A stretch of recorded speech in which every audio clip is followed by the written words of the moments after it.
it's not lack of feasibility that is stopping us from getting to a solution. It's lack of political will. And in this case, to create that political will, we need two things. We need more ground support and more demand from the population on both sides. But to get that, we need political imagination. And we need also pressure from the outside. Gaza liegt in Trümmern.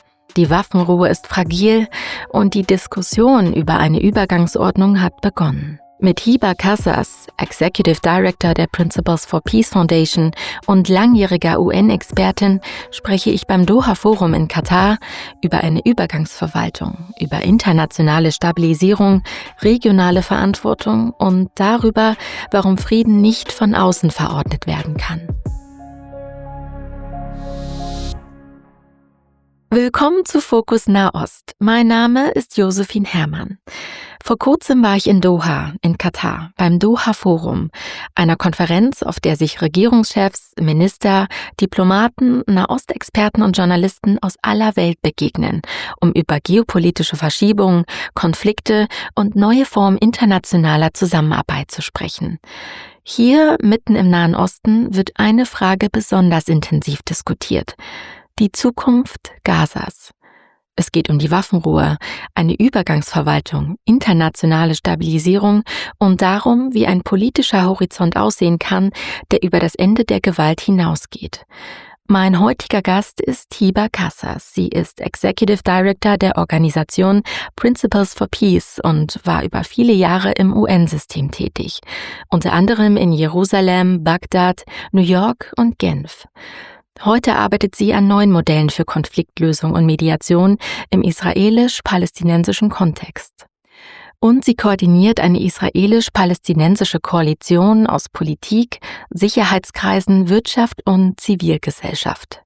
Mit ihr spreche ich hier in Doha darüber, warum Frieden lokale Legitimität braucht, wie eine Übergangsregierung in Gaza aussehen könnte, welche Rolle regionale Akteure spielen und warum politische Vorstellungskraft genauso wichtig ist wie eine internationale Macht.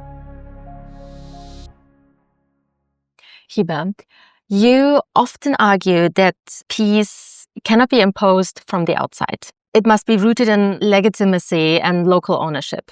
When you look at Gaza and the wider region today, what does a realistic and legitimate path to stability actually look like? First of all, thanks for the opportunity to have this chat with you. Look, we talk about the importance of local ownership and legitimacy. For peace to take hold and to take root, it needs to be anchored in the aspiration of the people. And I think when we look at the context of Gaza, or we think broadly in terms of the context of the Palestinian people and the Israeli people, I would argue, we have been trapped in a perpetual state of war. We carry across the both Palestinian and Israeli society intergenerational trauma and loss. And the past couple of years in Gaza have been completely devastating when you're looking at the fact that more than 79% of the population today live in tents. Another 16% are living in destroyed homes. This is a case of complete devastation with lasting consequences in the long term. There is no doubt that there is demand for an end to the war. This preceded this ceasefire. It preceded President Trump's plan. And this is where today, when we look at the fact that even with the fact that the ceasefire seems so fragile, because some would argue that maybe the war didn't fully stop because there's constant loss and more killing and more confrontation. But there is no doubt that there is a ceasefire. There's no doubt that with the President Trump plan, we have today an opportunity where the region and globally, there's mobilization around a solution for the Israeli-Palestinian conflict. And this is a good thing. So I want to start with the positive. The positive is that we have international momentum. We have regional engagement. We have the Saudi Franco initiative that happened in New York, which is not only a Saudi Franco initiative, it links to a global mobilization, a European mobilization, and a broader mobilization with more than 156 countries that reaffirm the need for a political solution and anchored in a two-state solution and security guarantees as well for Israel. So the positive is that there is regional and international mobilization momentum that we haven't had around the Israeli-Palestinian conflict in a long time. Now, where things get tricky, it goes to your question. how do we build legitimacy? How do we ensure local ownership? And how do we ensure that in this process of stabilization of Gaza, in this process of transitional governance, in this process of creation of an international stabilization force with heavy international engagement, that there is a sense of local ownership, that there is a sense of legitimacy for the Palestinian people, and that they do not see that the international stabilization force, when it's deployed, that it's another occupation. But actually, it is a force that is there with a comprehensive mandate that also includes the protection of civilians, that includes managing and ensuring that there is humanitarian access, that also includes and anchors in the political horizon. So peacekeepers who are there and those who are part of the stabilization force also know why they are there. They're there in a mission to stabilize, to rebuild, to support the transition to a political horizon. And when we are able to see that, then we can see more chances of success, more chances of legitimacy for this force, and potentially more ground support for it. What are the essential elements of a credible transitional governance model for Gaza? One that avoids the failures of the past and actually gains legitimacy from Palestinians themselves? I mean, look, I will put two hats. I will speak for a moment as an international expert, and then I will speak as a Palestinian. I think as an international expert, we see in many transitions, if we look, from past experiences from Bosnia to Kosovo to Timor-Leste, if I look to Northern Ireland, I mean, if we look at different experiences, you do see the contours of a package. And the package usually includes something like a transitional governance, which include an international engagement into that. In Bosnia, there was the role of the High Representative. In Timor-Leste, it was more of a UN mandate. You also see a level of stabilization force or an entity that is in charge and supports the process of disarmament and demobilization and decommissioning. And you also see that there is restoration of basic public services, etc. So from a purely agnostic, technocratic perspective, the key elements that are proposed in the UN Security Council resolution and President Trump plan, they have logic to them. And there is, of course, some ambiguity and there's a lot of lack of details, but frankly, that also could be an opportunity to put the right mechanisms and operational building blocks. Now, as a Palestinian, when I look at this, you do ask, where do we anchor a level of Palestinian ownership and leadership? Which then brings me back to my international hat to say that if we want to see this to succeed, we need to create a link to a Palestinian Authority. Palestinian Authority today is not perfect. It still needs to do a lot of work on its reform. The president of the Palestinian Authority made a commitment in his letter to President Macron and Crown Prince Mohammed bin Salman on 5 areas of the reform. And still, there's a lot of expectations from various European partners, regional partners, and international partners. But I would say, even more importantly, there's demand from the Palestinian people that the Palestinian Authority genuinely reforms and that there is a leadership renewal. Now, recognizing all of the limitations, I do still believe, both as someone who works on many countries and as a Palestinian, that there needs to be a link to a Palestinian Authority within this process. This remains the weakness. The second aspect is the concern of this separation and heavily only focusing on Gaza and forgetting the West Bank. Today, the West Bank is undergoing significant threats. You have a record high number of violent incidents by Israeli settlers. Cases of arson, expansion of settlements, illegal settlements, outposts, and it's a state policy. They're being supported by ministers in the state of Israel and in the government. And then you have, on the other hand, an intention of crippling the PA in cutting the tax revenue. Again, one of the extremist ministers in the Israeli government is blocking the return, and the EU countries, including Germany and others, have been calling for curbing settler violence, for ensuring that the situation in the West Bank is stabilized, but also that we don't allow the only alternative to Hamas that exists today to collapse, because this is shooting ourselves in the foot. So I think this is a concern that many of us who are watching the situation very closely worry about. And, I convene a coalition of Israeli and Palestinian leaders. There's more than 550 of us who come repeatedly. And we're a coalition of enlightened self-interest. We come together around a shared vision for the future. We don't always agree on the past or even the present, but there are elements that we agree on. And one of them is that the only way forward is a regional political and security framework that includes a non-militarized Palestinian state as part of that, and that it renews a renewed and reformed Palestinian authority that is able to ensure there is one law and one governing institution that supports the West Bank and Gaza, and is able to also live in peace and security next to the state of Israel and its neighbors. And that will only be realized today with regional and international involvement. The bilateral track, unfortunately, is not possible anymore. And I always say it's not lack of feasibility that is stopping us from getting to a solution. It's lack of political will. And in this case, to create that political will, we need two things. We need more ground support and more demand from the population on both sides. But to get that, we need political imagination. And we need also pressure from the outside. Many people don't fully understand what the Trump plan can or cannot achieve. From your vantage point, what parts of these frameworks are actually workable and what needs to be fundamentally rethought?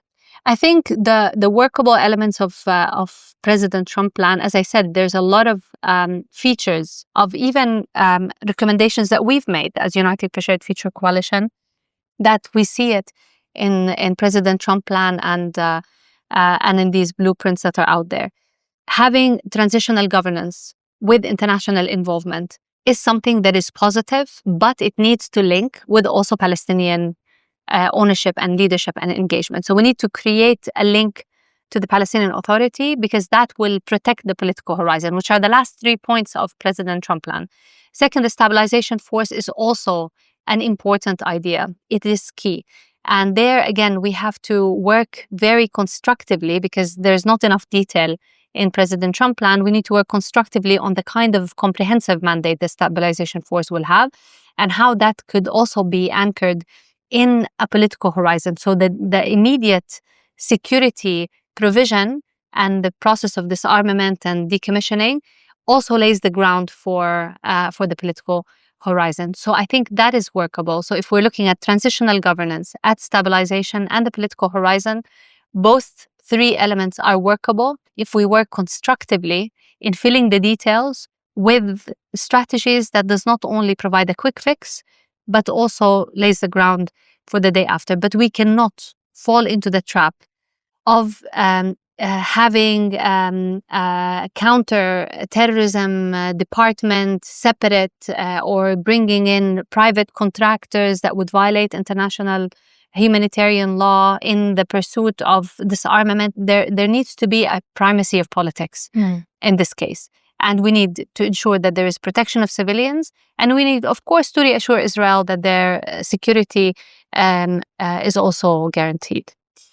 What role do regional actors like Qatar, where we are at the moment, Egypt, Jordan, and the Gulf, need to play to make a transitional arrangement stick? The regional countries play an incredibly important role. I think Qatar's role has been very visible. Qatar, Turkey, Egypt, they played a very important role when it comes to the ceasefire arrangements, but they also continue to play a significant role today in the negotiations with Hamas. So I think their role will need to continue, because we still have not moved from phase one of the ceasefire to phase two. To move from phase one to phase two, now the hard parts also start of Hamas actually agreeing to give up its arms, to decommission, to hand over governance and responsibility. And that will be the toughest part of the plan. And their role is very important, and is something that we need to see them engage very constructively.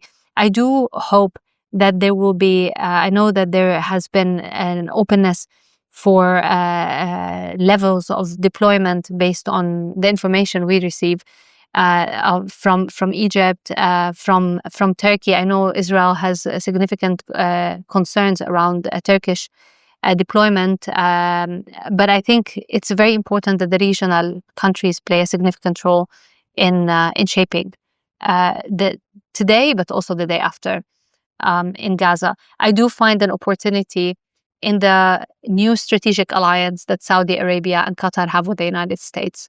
I think it's shifted something because traditionally the US had mainly an ironclad alliance with Israel.